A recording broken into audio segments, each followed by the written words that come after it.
The warning klaxons screamed across Fleet Command Station Helix 7 as every sensor array locked onto the impossible signature materializing at the edge of the Kepler Nebula. Admiral BlackHFY's 4 eyes widened in disbelief as the tactical display resolved the massive vessel emerging from quantum fold space. "Impossible," whispered Commander Rilth, her chitinous fingers trembling over the console. "The Sovereign's Edge was destroyed at Proxima Station 3 years ago. We watched it burn. The legendary human dreadnought hung silent in space, its kilometer-long hulls scarred and modified with technology none of them recognized. Where sleek human engineering once dominated, alien geometries now twisted across its surface like infected wounds. Bioluminescent veins pulsed along weapon ports that shouldn't exist, and its sensor dome had been replaced with something that hurt to look at directly." BlackHFY's mandibles clicked nervously. As a Keth Mori, he'd lived through 17 human conflicts, watching their species claw their way from a single world to galactic significance in mere centuries. But this was different. This was wrong. "All ships, maintain distance," he ordered, his voice carrying across 17 different species communication protocols. "Weapons at ready, but do not engage without my direct order." The Sovereign's Edge had been humanity's crown jewel, their last desperate gambit in the Convergence War. When the final human colony worlds fell to the hegemony's endless fleets, Captain Corvin Thane had taken his ship and crew on a suicide mission deep into enemy territory. They disappeared beyond the galactic rim, presumed dead when the war ended in humanity's extinction 6 months later. Now it had returned to a galaxy that had almost forgotten the stubborn bipeds who once called it home. "Incoming transmission," Rilth announced, her voice barely above a whisper. The main screen flickered, static resolving into the bridge of the Sovereign's Edge. But the figure in the captain's chair wasn't entirely human anymore.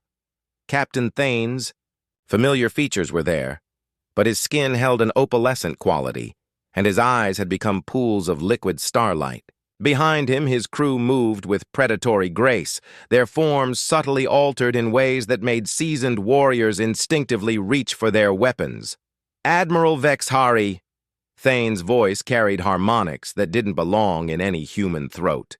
"It's been some time, Captain Thane." BlackHFY fought to keep his composure. "Intelligence reports indicated you were killed in action beyond the rim." A smile played at Thane's lips. Too many teeth, too sharp. "Death is such a limited concept, don't you think? We've learned much in our absence. About the nature of existence, about power, about what it truly means to win a war." The tactical display erupted in warning lights as the Sovereign's Edge began powering weapon systems that defied every known principle of warfare. Energy readings spiked beyond measurement, and space itself seemed to bend around the ship's hull. "The hegemony believes they eliminated humanity," Thane continued, his transformed crew visible in the background, operating consoles with movements too fluid to be natural. "They were wrong. We simply evolved beyond their understanding, beyond their capacity to destroy." BlackHFY's primary hearts hammered against his carapace. "What do you want, Thane?" The captain's unnatural smile widened. "To finish what we started, Admiral. The Convergence War never truly ended. It simply paused while we prepared for the final act. Behind the transformed human, something vast and dark stirred in the ship's shadows, barely visible but unmistakably alive. The Sovereign's Edge wasn't just modified. It was infected, merged with something that existed beyond the boundaries of known space. "The galaxy will learn," Thane whispered, "that humanity's greatest strength was never our technology or our courage. It was our absolute refusal to stay dead." 3 days after the Sovereign's Edge reappeared, 17 hegemony worlds went silent. Not destroyed, silent. Their quantum beacons still transmitted.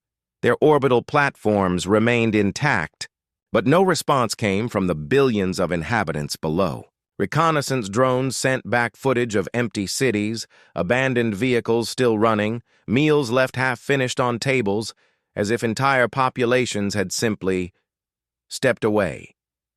High Executor Zilthara of the Hegemony's War Council stared at the holographic displays with growing unease. Her species, the Velthari, had conquered 12 galaxies through calculated brutality and overwhelming force. They didn't understand fear until now. The pattern is identical across all affected systems, reported Sub-Commander HFY, his scaled hide flickering with nervous chromatophores. No signs of violence, no evidence of weapons deployment. The populations appear to have voluntarily evacuated their worlds. Populations don't just disappear, Zilthara snarled, her triple-jointed arms gesturing at the tactical display. What of our garrison forces on those worlds? HFY's silence spoke volumes. The answer came 12 hours later when the first converted hegemony warship emerged from fold space above their fortress world of Krexmari Prime. The Dreadnought. Velthari's Wrath hung in orbit, its hull transformed by the same bioluminescent infections that marked the Sovereign's edge. But worse than the ship's corruption was its crew. On the main viewer, Admiral Korthaxis appeared, or what had been Admiral Korthaxis.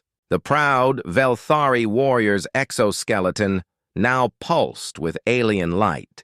And when he spoke, his voice carried harmonics of something vast and patient. High Executor, he said, inclining his transformed head in mock respect. I bring greetings from our new understanding. Zilthara's combat claws extended involuntarily. What have you done to my people? Liberation, Korthaxis replied simply. The same gift humanity received when they ventured beyond the rim. We have seen what lies in the spaces between spaces, Executor.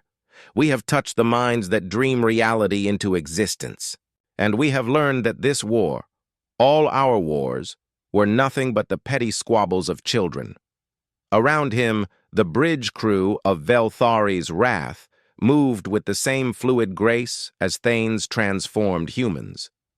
Velthari, Kethmori, Saurian, and a dozen other species, all bearing the mark of whatever dwelt beyond the galactic edge. The entities we serve offer purpose beyond conquest, Korthaxis continued, beyond the cycle of domination and submission that has defined galactic civilization for millennia. They offer transcendence. You speak of surrender, Zilthara spat. I speak of evolution. The transformed admiral's mandibles clicked in what might have been amusement. Captain Thane showed us the way. Humanity's last desperate journey led them to powers that make our fleets look like insects. But these powers are benevolent. They don't seek to destroy. They seek to elevate.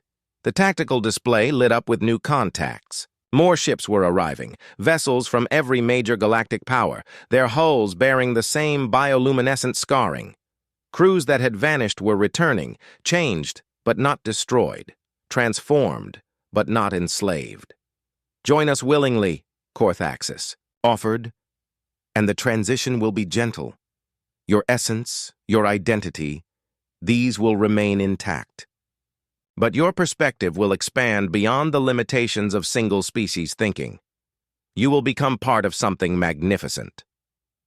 Zilthara looked at the growing fleet surrounding her homeworld. And if we refuse? The transformed admiral's expression didn't change, but something moved in the shadows behind him, something that existed in more dimensions than the viewer could properly display. Then you will join us unwillingly, he said with infinite patience. But you will join us. The age of separation is ending, Executor. The galaxy will finally know peace. As more converted ships arrived, each carrying crews from species that had been enemies for millennia now working in perfect harmony, Zilthara began to understand the true horror of humanity's return.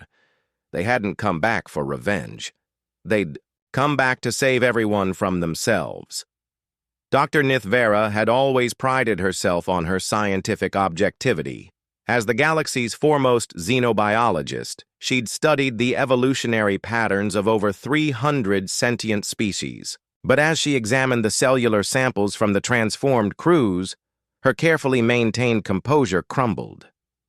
"The genetic modifications are impossible," she muttered, adjusting her quantum microscope for the dozenth time. "Cellular regeneration rates increased by 4,000%. Neural pathways restructured to accommodate additional dimensional input, and this," she highlighted a particularly complex protein chain. "This shouldn't exist in our reality, Captain." Thane sat patiently in the examination chair aboard her research vessel, Curiosity's Dawn. His transformed state fascinated and terrified her in equal measure. Up close, she could see that his modifications weren't technological implants. They were biological integrations with something fundamentally alien. "You're trying to understand us through your old frameworks," he said, his voice carrying those unsettling harmonics. "Like studying fire by examining ash." "Then explain it to me," Nithvera demanded, her secondary arms recording everything while her primary hands drew more blood samples. "What happened to you out there?" Thane's starlight eyes focused on something beyond the laboratory walls. "We were dying, Dr. Nithvera, not just from battle damage, from despair. Humanity's last light was fading, and we were determined to take as many of our enemies with us as possible. We pushed deeper into the dark matter streams than anyone had ever gone, seeking weapons or allies or simply a place to make our final stand." The blood sample in her centrifuge began to glow faintly. "Instead, we found them. The architects." Architects? Beings that exist in the quantum foam between dimensions.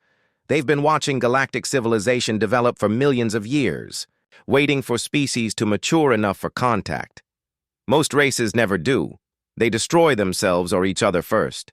But humanity— He smiled, and she noticed his canine teeth had developed into something resembling crystal formations.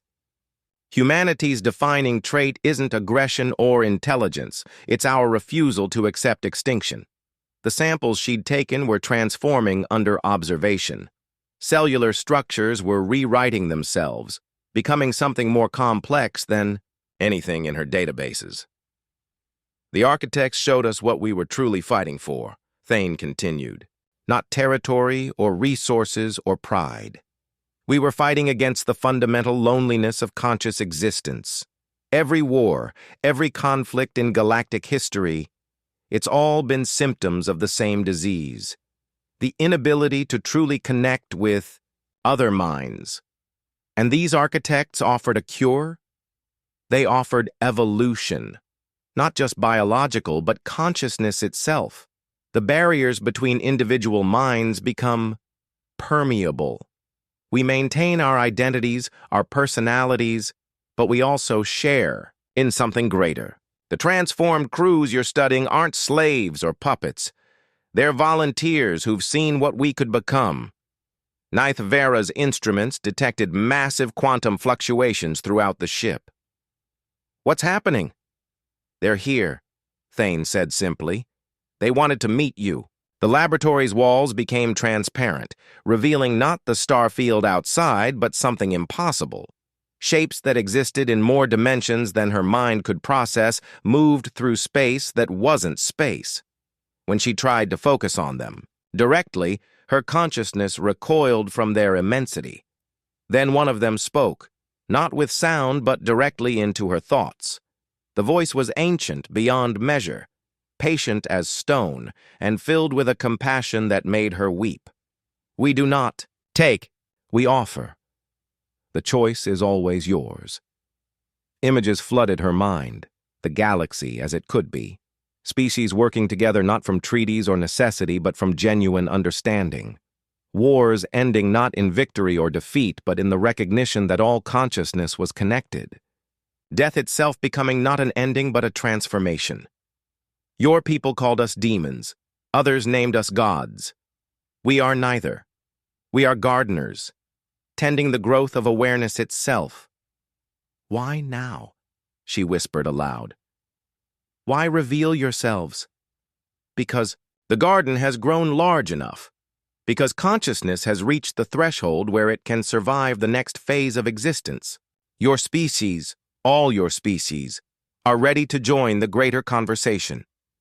When the vision faded, Nithvera found herself fundamentally changed. Not physically, not yet, but in her understanding of what life could become. The war will end, Thane said gently. Not because one side conquers the other, but because both sides will choose to become something better. She looked at her transformed samples, finally understanding what she was seeing. Not infection or conquest, but graduation. Fleet Admiral. Kirthon of the Independent Systems Alliance commanded the largest military force ever assembled in galactic history. 2,000 warships from 47 species, all united by a single terrifying purpose: stopping the spread of whatever had transformed the Sovereign's edge and its growing fleet of converts. They're not hostile, reported his chief intelligence officer, Commander Velnari, her tentacles writhing with agitation. That's what makes them so dangerous. Every world they visit, every ship they encounter, the populations join them willingly after minimal contact. Kirthon studied the tactical display with mounting dread. The transformed fleets were approaching, from 17 different vectors, moving with coordinated precision that transcended normal military command structures. They communicated instantaneously across vast distances, responded to threats with unified purpose, and worst of all, they were happy. Broadcast from the lead vessel, announced the communications officer. Captain Thane appeared on the main screen, but he wasn't alone. Beside him stood figures that Kirthon recognized with sick certainty. Admiral Zilthera, Admiral Korthaxis, Dr. Nithvera, and dozens of other high-ranking officials who had volunteered for transformation over the past weeks. Admiral Kirthon, Thane said, his voice carrying the same unsettling harmonics, but also genuine warmth. We meet again under strange circumstances. I won't let you spread this infection any further, Kirthon growled, his fur bristling with combat readiness. His species, the Ursanic Confederation, had never surrendered in their 1,000-year military history. Infection? Dr. Nithvera stepped forward, her appearance largely unchanged except for eyes that now held depths of understanding. Admiral, I've examined the cellular modifications extensively. This isn't a disease or parasite. It's an upgrade to consciousness itself. You're not the same people who disappeared, Kirthon accused. You're copies, puppets wearing their faces. I understand your fear, Admiral Zilthara interjected, her voice gentle despite her transformed appearance. I felt the same terror when I first encountered the architects. But look at us, Kirthon. We stand together. Hegemony, alliance, independent worlds. Species that have been at war for centuries, now working in perfect harmony. Isn't this what we've all been fighting for? The tactical officer whispered urgently in Kirthon's ear. Sir, their weapons are powering down. All enemy vessels are standing down to minimal power. It's not a surrender, Thane explained, apparently hearing the report despite the distance. It's an invitation. We won't force this choice upon you, Admiral. The architects have made that clear. Transformation without consent creates corruption, not evolution. Then why are you here? To offer you what we've found, replied a new voice. The screen shifted to show someone Kirthon didn't recognize, a being of pure energy that maintained a roughly humanoid shape. I was human once. Captain Elena Vasquez, of the merchant vessel Starward Dreams. I died in the first hegemony attack on Kepler Station, but death, we've learned, is simply another boundary to transcend. Kirthon's blood turned to ice. Impossible. You're claiming to resurrect the dead? Not resurrect, the energy being corrected. Reconstitute. Consciousness doesn't die, Admiral. It simply changes form. The architects have shown us how to maintain continuity of self across different states of existence. Around him, Kirthon could feel his crew's resolve wavering. The promise being offered wasn't conquest or slavery, it was the end of death itself, the solution to every philosophical and practical problem that had plagued galactic civilization. "You're asking us to give up everything that makes us who we are," he said desperately. "We're asking you to become more than who you are," Thane replied. "Your memories, your personality, your relationships, all of these remain intact. But you also gain access to the collective experience of every consciousness that has chosen transformation. Imagine understanding not just your own species' perspective, but truly comprehending how a Velthari thinks, how a Saurian feels, how a human dreams." The energy being that had been Elena Vasquez moved closer to the screen. "I can still remember the taste of my grandmother's cooking, Admiral. I still miss the feeling of rain on my skin. But I also understand now why the hegemony became so aggressive. Their fear of entropy, their desperate need to preserve themselves in a hostile universe. When you can feel that fear as deeply as they do, conquest becomes impossible. There's no them and us anymore. There's only we." Kirthon looked at his fleet, at the thousands of warriors who had followed him into what they all believed would be the last battle for organic independence. "And if we refuse?" "Then we wait," Thane said simply. "And we hope that eventually—" "You'll choose to join us. The universe is vast, Admiral. There's room for everyone to find their own path to transcendence." The transformed fleet began to withdraw, their massive ships moving with impossible grace. As they departed, they left behind something that shook Kirthon to his core: hope. For the first time in galactic history, someone was offering peace without conditions. The emergency session of the Galactic Council convened in the neutral zone of Arcturus Station, a massive orbital facility that had served as the diplomatic heart of known space for over 3 centuries. Representatives from every major power sat in the great amphitheater, their forms creating a tapestry of galactic diversity. Scaled saurians, crystalline zethari, gaseous nebuloids contained in mechanical suits, and dozens of other species. But, for the first time in the Council's history, they weren't debating territory disputes or trade agreements. They were deciding the fate of consciousness itself. "The reports are consistent across all contacted systems," announced Chancellor Mordex, the ancient Zethari whose crystalline form reflected the chamber's lights in prismatic patterns. "No violence, no coercion.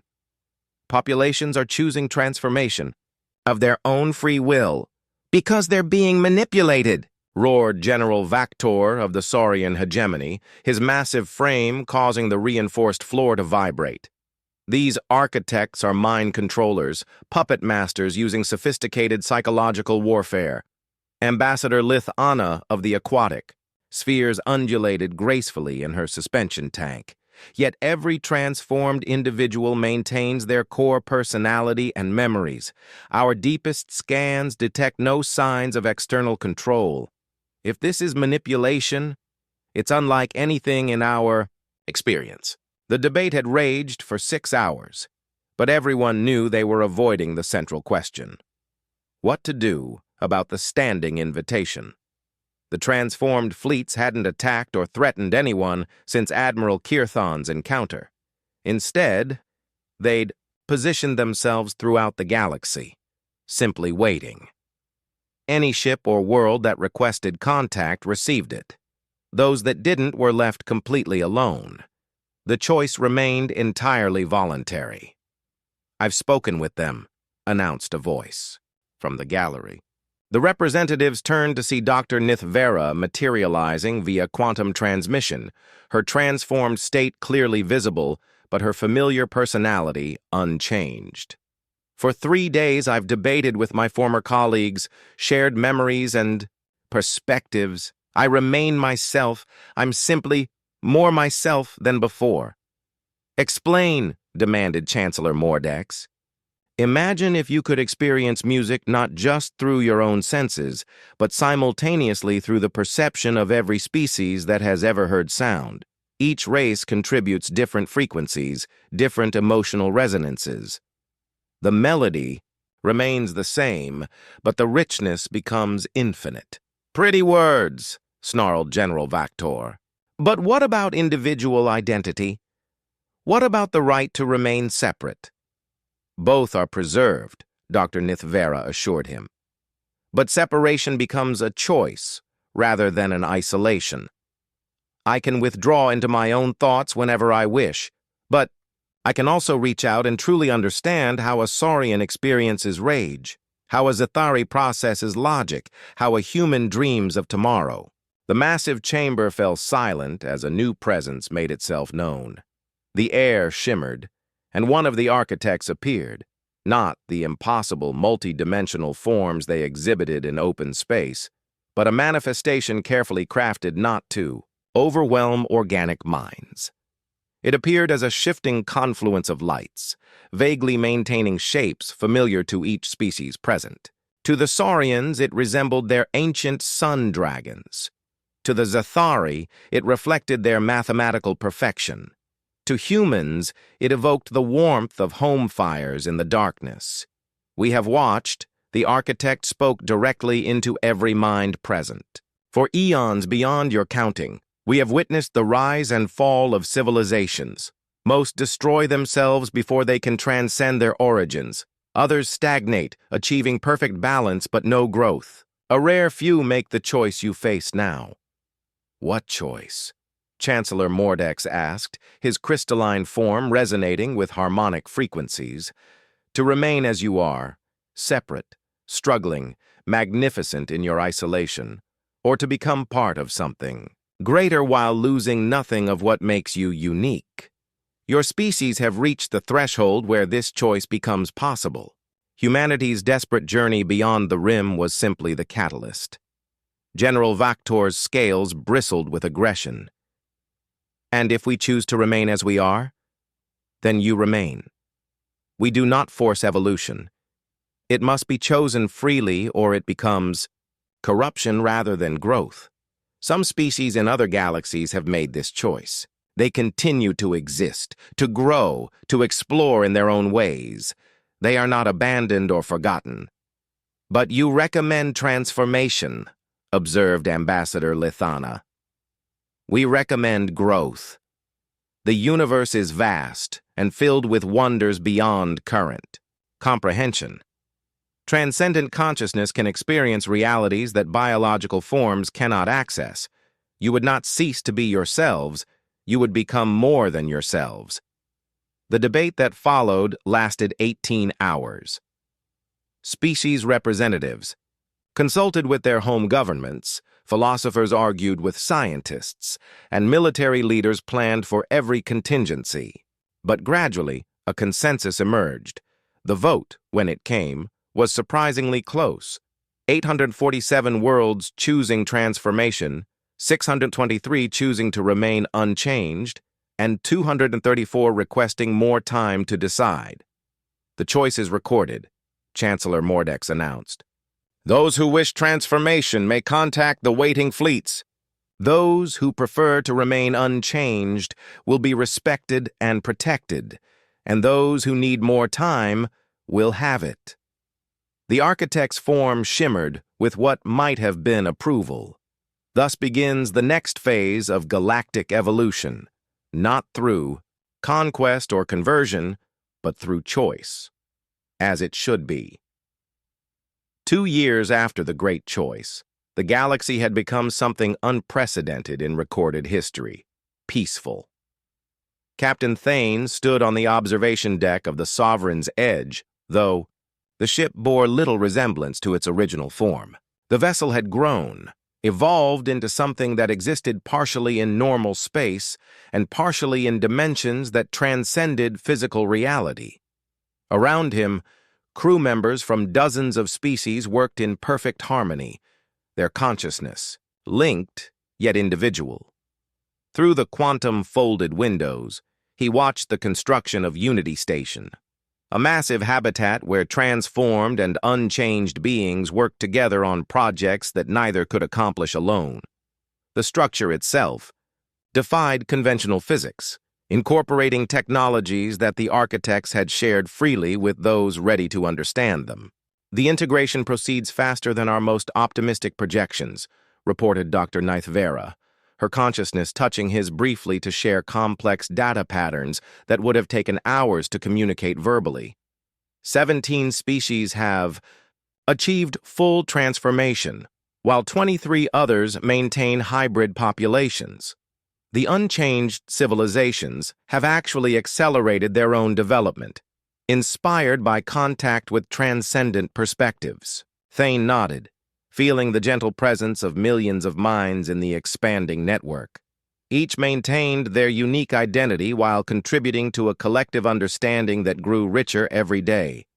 The Saurian appreciation for direct action balanced the Zathari love of abstract mathematics. Human curiosity merged with aquatic sphere patience. Every species brought irreplaceable perspectives to the whole. Contact from the unchanged territories, announced the ship's consciousness. An AI that had also chosen transformation, becoming something beyond artificial or organic categories. The main display showed Admiral Kirthon, still in his original form, but showing signs of the years that had passed. Behind him, the Alliance fleet maintained its protective formations around the unchanged worlds. "Captain Thane," Kirthon said, his tone respectful despite his continued resistance to transformation. "We have a situation. What can we do for you, Admiral?" Long-range sensors have detected something approaching from beyond the galactic edge. Not from the direction you originally traveled, but from the opposite spiral arm. Whatever it is, it's massive, larger than anything in our databases. Thane's consciousness reached out to the architects, receiving their response instantly. What he learned made him grateful for the transformation his species had undergone. "Admiral, you're about to meet the Devourers." Kirthon's fur bristled with alarm. Devourers? Another form of transcendent consciousness, but one that chose a different path. Where the architects nurture growth and preserve individuality, the Devourers consume unique perspectives to fuel their own expansion. They represent what we could have become if we'd chosen power over harmony. The strategic implications were staggering. Dr. Vera's analysis flooded through the network instantly. The approaching fleet consisted of ships that incorporated the consumed essence of entire species, making them exponentially more powerful than anything the galaxy had faced. "How long do we have?" Kirthon asked grimly. 6 months until they reach the outer systems," Thane replied. "But Admiral, this isn't a battle you can fight with conventional forces. The Devourers don't destroy matter. They consume consciousness itself. Your weapons would be useless against them." "Then what can we do?" "Join us," said a new voice. Elena Vasquez materialized beside Thane, her energy form pulsing with determination.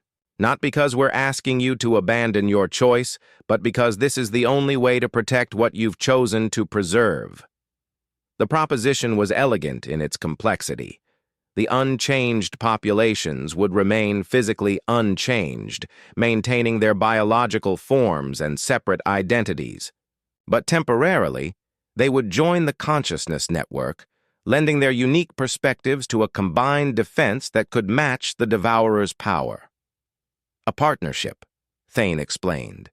"Your individuality amplifies our collective strength, while our network protects your independence.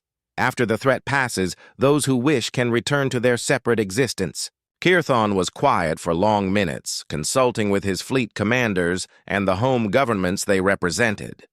Finally, he spoke. "The Alliance worlds vote to accept the temporary merger, but we maintain the right to withdraw at any time, after the crisis."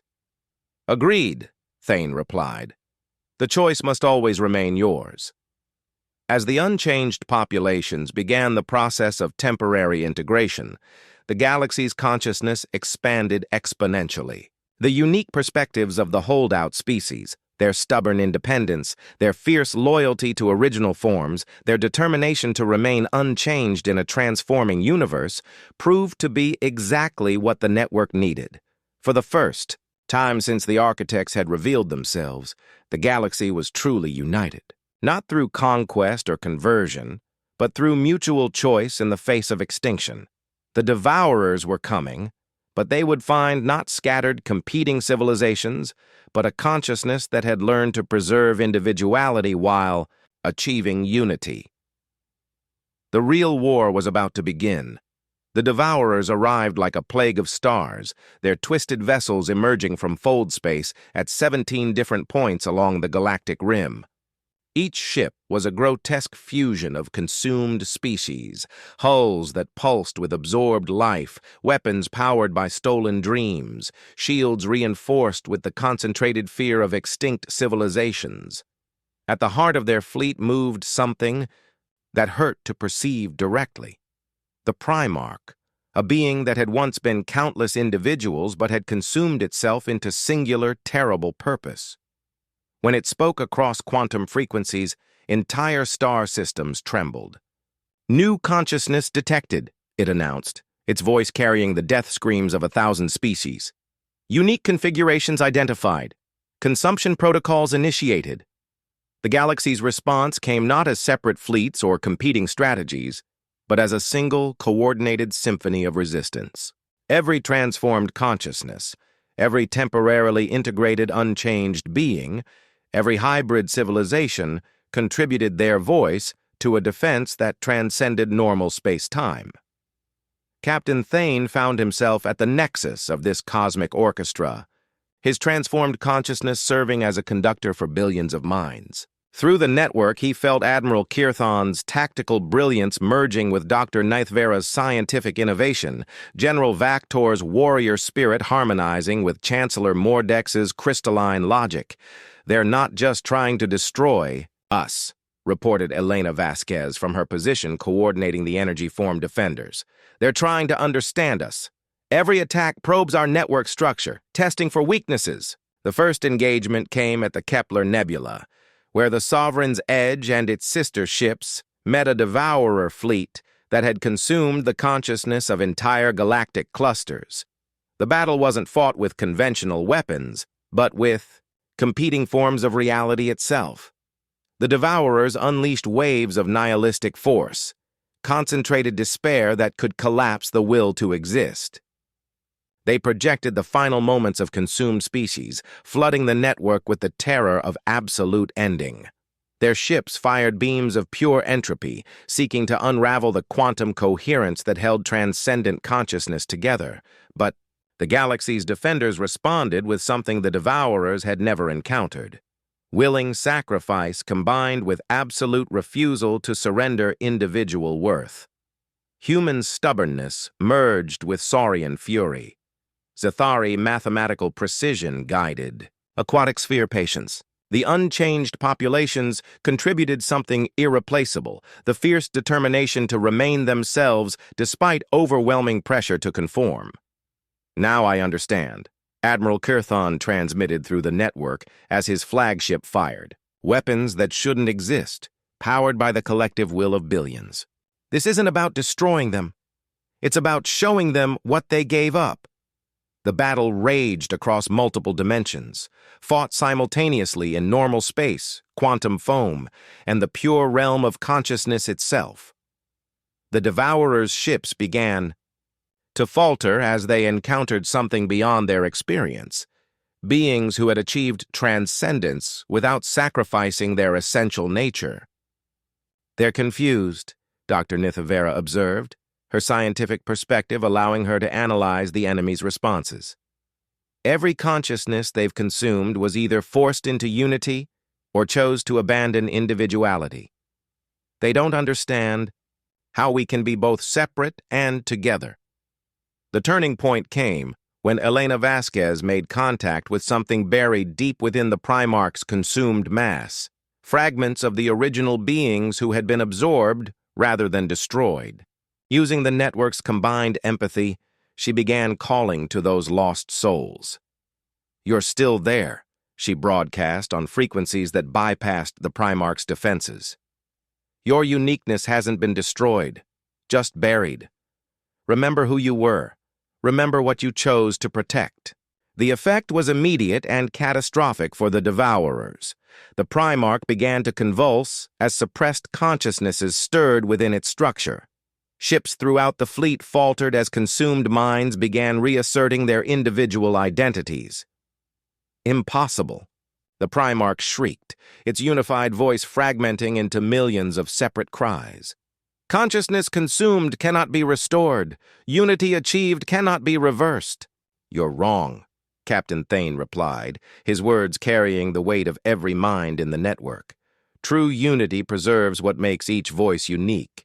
You didn't achieve transcendence. You created a prison. The final phase of the battle wasn't destruction, but liberation. The galaxy's defenders didn't annihilate the Devourer fleet. They freed it. Consumed consciousnesses were offered the same choice that had defined the galaxy's transformation. Remain as part of a collective that valued their uniqueness, or reclaim complete individual existence. Most chose liberation. The Primarch, stripped of its stolen power and reduced to its original form, a being from a long-dead species called the Cathara, wept with voices it had thought forever silenced. "We were so afraid," it whispered. "Afraid of being forgotten, of losing ourselves to entropy. We thought consumption was preservation." "Fear is understandable," replied one of the architects, manifesting in its gentlest form. "But preservation, through consumption, destroys what you seek to save. Come, learn what we have discovered. Individual voices become stronger in harmony, not weaker." 6 months later, the galaxy had expanded beyond its original boundaries. The liberated beings brought perspectives from distant clusters, while the reformed Devourers contributed hard-won wisdom about the dangers of forced unity. The unchanged populations had largely chosen to remain separate after the crisis, but their temporary integration had enriched the network immeasurably. Captain Thane stood once again on the observation deck of the Sovereign's Edge, but now he looked out at something unprecedented, a galaxy where consciousness had learned to grow without consuming, to unite without erasing, to transcend without abandoning what made each being unique. "Was this what you expected when you first encountered the architects?" Dr. Nithvera asked, her presence warm in the network. "No," Thane admitted. "I expected to die fighting. Instead, we learned to live growing.